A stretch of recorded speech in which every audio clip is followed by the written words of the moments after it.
आप सभी देशवासियों को परम पूज्य परम पिता बाबा साहेब डॉक्टर भीमराव अंबेडकर जी के जन्मोत्सव की हार्दिक बधाई देते हुए मैं गायक अनुभव राजा एक प्यारा सा मिशन सॉन्ग समर्पित कर रहा हूँ। हमें आशा नहीं पूर्ण विश्वास है कि आप सभी लोगों को जरूर पसंद आएगा। भीम जी के मिशन में मान बाटे लागल, आए हाय बाबा जी के मिशन में मान बाटे लागल। मन के बताब से भराम दूरे भागल, मन के बताब से भराम दूरे भागल। बाबा जी के मिशन में मान बाटे लागल, आए हाय भीम जी के मिशन में मान बाटे लागल। जय जय भीम बोलो जय जय भीम, जय जय भीम बोलो जय जय भीम।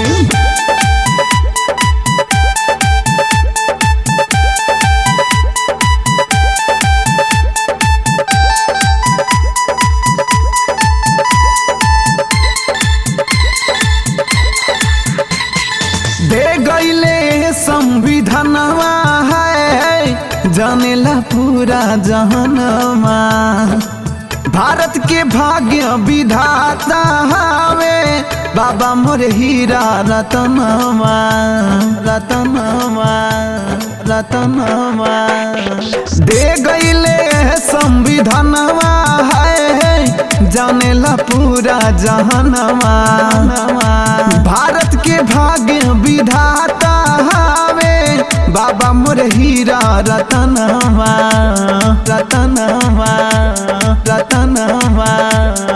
अब बताई हमारो समाज बाटे जागल,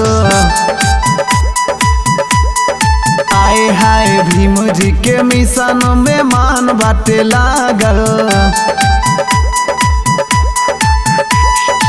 मन के बताब से भराम दूरे भागल, मन के बताब से भराम दूरे भागल। बाबा जी के मिशन में मान बाटे लागल, आए हाय हाय हाय भीम जी के मिशन में मान बाटे लागल।